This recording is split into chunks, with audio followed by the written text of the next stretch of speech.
Assalamualaikum warahmatullahi wabarakatuh. Perkenalkan, nama saya Rindu Kesenenmanda, NIM 210110028, Prodi Akuntansi, Fakultas Ekonomi dan Bisnis. Baiklah, di sini saya akan mempresentasikan materi Budaya Melayu untuk memenuhi ujian akhir semester Budaya Melayu di Universitas Riau. Baiklah, saya akan menjelaskan materi yang pertama tentang Kerajaan Melayu Riau. Yang pertama ada Kerajaan Kandis. Bahasa Minangkabau, Kerajaan Kandis adalah salah satu kerajaan tertua di Nusantara yang pernah berdiri di Sumatera, yang diperkirakan berdiri pada tahun sebelum Masehi, yang terletak di Kota Alang, masuk wilayah Lubuk Jambi, Kabupaten Kuantan Sengingi, Riau. Yang kedua ada Kerajaan Siak Sri Indapura atau Kesultanan Siak, merupakan kerajaan Melayu Islam yang pernah berdiri sekitar tahun 1723 Masehi. Kesultanan ini terletak di tepi Sungai Jantan atau sekarang Sungai Siak. Yang ketiga ada Kerajaan Pelalawan. Pada awalnya kerajaan ini bernama Pekan Tua. Karena berada di daerah bernama Pematang Kuo, didirikan sekitar tahun 1380 Masehi oleh raja pertama yaitu Maharaja Indra. Materi yang kedua tentang adat dan adat Melayu Riau. Yang pertama adat perkawinan. Adat perkawinan adalah aturan-aturan, ide-ide, serta cara dan tradisi masyarakat yang wajib dipenuhi dan dijalani dalam menghadapi, melaksanakan, dan mewujudkan suatu perkawinan atau pernikahan. Yang kedua adat istiadat kehamilan. Adat kehamilan merupakan ritual dan upacara yang dilakukan pada masa kehamilan. Tradisi ini dimaksudkan agar kelak mendapatkan anak ataupun juriyah yang baik dan sang ibu selama masa kehamilan tidak mengalami masalah-masalah kehamilan, terutama pada saat hamil sulung atau hamil anak pertama. Pantang larang di dalam kehamilan. Pantang larang adalah sesuatu yang tabu atau tidak boleh dilanggar dalam adat orang Melayu. Tabu itu bisa berupa ucapan, dan tindakan.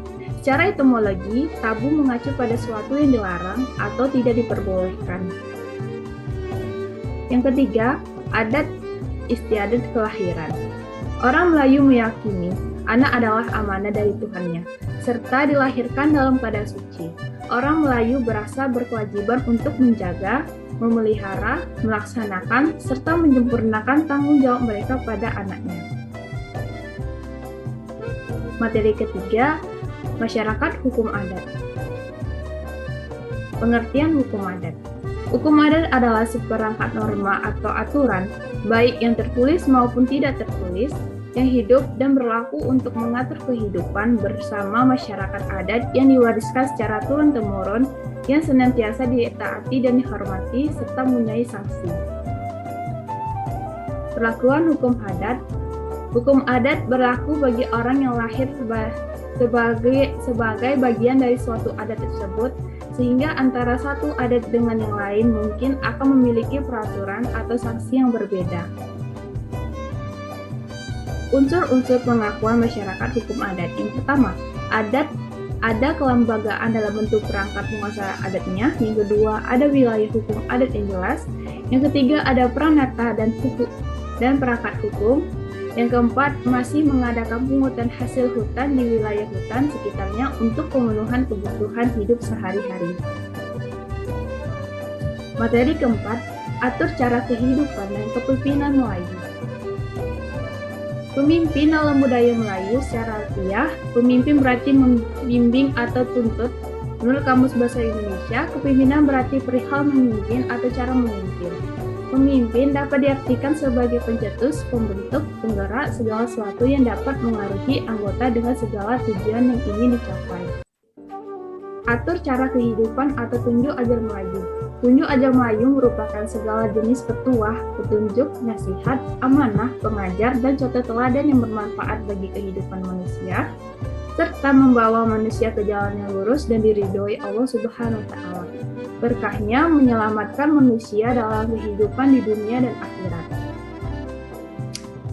Kepemimpinan masyarakat adat.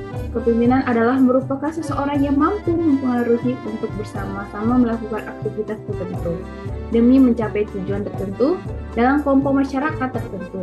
Keberadaannya ada tanpa pejabat berkuasa yang menyatakan perilakunya, melainkan berdasarkan kehendak orang atau kelompok. Dalam hal ini sudah merupakan tradisi adat istiadat yang berlaku dan dijunjung tinggi oleh masyarakat setempat.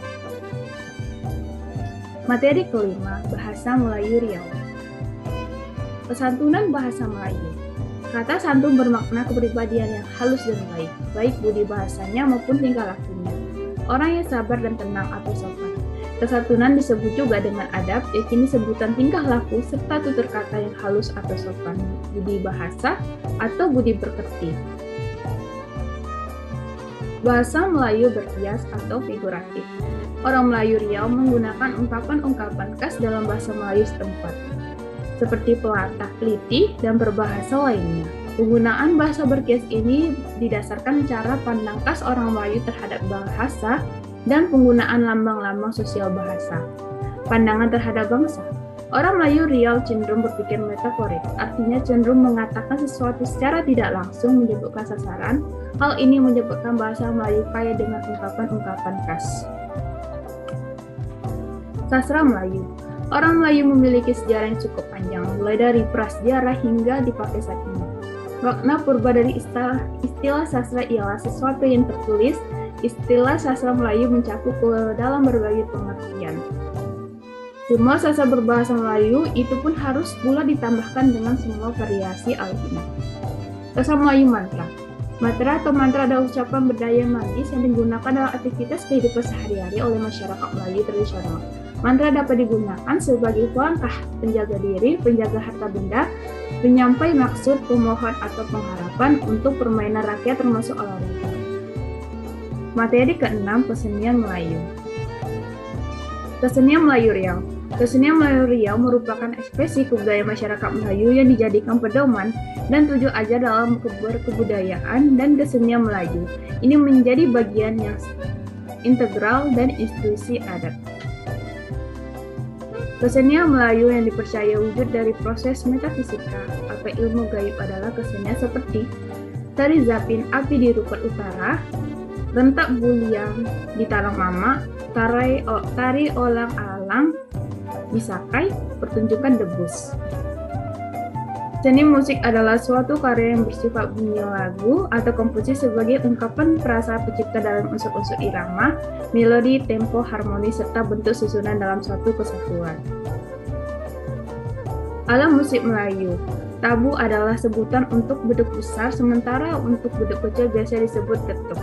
Tabu dibuat dari kayu utuh yang dilubangi bagian dalamnya.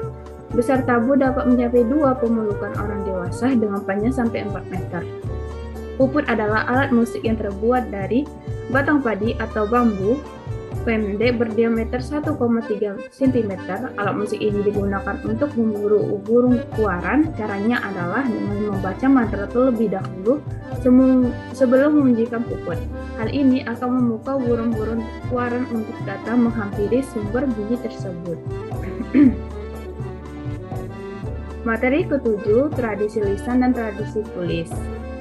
Tradisi lisan merupakan tuturan yang diwariskan secara turun-temurun oleh masyarakat seperti lisan, dongeng, rapalan, pantun, cerita rakyat, atau ekspresi lisan lainnya. Tradisi lisan merupakan suara bagi mereka yang tidak mengenal tulisan. Sebelum manusia mengenal tulisan, tradisi lisan menjadi sumber-sumber pengetahuan di masa lalu. Tradisi tulisan. Tradisi tulisan yaitu penyampaian sejarah melalui tulisan. Tradisi tulisan tentu saja ada setelah manusia mengenal tulisan. Tulisan yang menjadi sasaran penulis dipandang sebagai hasil budaya yang berupa cipta sastra. Bahasa Melayu kuno. Yang pertama ada tahap perkembangan pada abad ke-7 sampai 13 atau bermulanya Kerajaan Jambi di Sriwijaya. Yang kedua ada bahasa dari India sangat mempengaruhi adanya bahasa Melayu kuno. Ketiga ada bahasa Melayu kuno dipengaruhi oleh bahasa Sanskrit yang merupakan bahasa untuk kaum kelas atau diklat Melayu. Berkembang pesat pada zaman Kerajaan Sriwijaya. Ini contoh bahasa Melayu kuno. Yang pertama ada prasasti kedudukan bukit, yang kedua ada prasasti talang tua. Tulisan Jawi. Tulisan huruf Jawi adalah campuran huruf-huruf Arab yang terdiri dari 29 huruf dengan 5 huruf bukan huruf Arab, melainkan huruf yang diciptakan oleh orang-orang Melayu sendiri.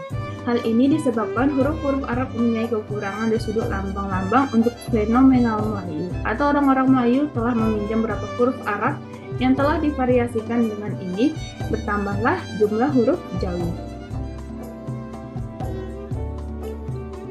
Huruf Arab Melayu.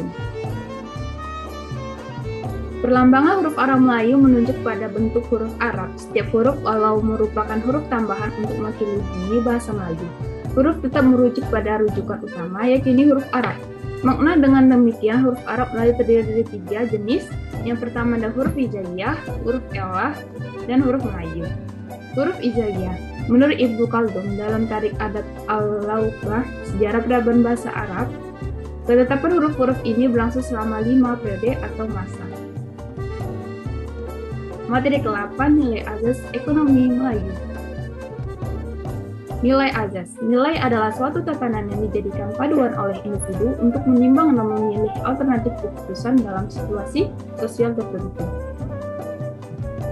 Persuk adalah penetapan jenis pekerjaan orang Melayu dalam sehari. Orang Melayu dapat melakukan lebih dari satu jenis pekerjaan produktif untuk memenuhi kebutuhan dan hajat hidup. Masyarakat Melayu melazimkan sekurang-kurangnya 5 tahapan atau persuk sehari semalam. Sudah diselingi dengan istirahat, ibadah, dan aktivitas lainnya. Sistem ekonomi orang Melayu di tapak 8. Tapak 8 merupakan sebuah sebutan khusus pada masyarakat Melayu di mana untuk menjelaskan sistem ekonomi yang dilakukan oleh masyarakat Melayu Riau, dan juga berlaku dalam alam Melayu yang menunjukkan jenis-jenis pekerjaan masyarakat Melayu sebagai sumber pendapatan keluarga. Materi ke-9, Ekonomi Melayu Era Global dan Etos Kerja Masyarakat Melayu. Ekonomi kreatif masyarakat Melayu Riau. Ekonomi kreatif adalah salah satu konsep ekonomi baru yang mengintegrasikan informasi dan kreativitas serta sumber daya manusia atau SDM sebagai faktor produksi yang paling utama. Produk yang dihasilkan dari ekonomi kreatif adalah produk yang memiliki ciri khas, unik, serta berbeda dari yang lain. Ragam ekonomi masyarakat Melayu Riau. Yang pertama ada bidang wisata kuliner, contohnya es Laksmana Mengamu, mie sagu, gulai ikan patin. Bidang kriya, contohnya kerajinan rotan, kerajinan dengan songket. Beberapa seni pertunjukan, contohnya seperti tari persembahan tapak sirik, pertunjukan kompang, dan tari zatin. Bidang pariwisata, contohnya seperti Istana Sri Indrapura, Candi Muara Takus, dan Masjid Agung An-Nur. Tantangan ekonomi global pada masyarakat Melayu Riau. Yang pertama, banyaknya pesaing dari luar. Yang kedua, minimnya pembiayaan perilaku sektor ekonomi kreatif. Yang ketiga, ada infrastruktur yang belum optimal. Yang keempat, rendahnya apresiasi masyarakat terhadap seni kreatif. Yang kelima, masuknya budaya asing. Etos kerja masyarakat Melayu. Dalam kehidupan orang Melayu, etos kerja mereka telah diwariskan oleh orang tuanya secara turun-temurun.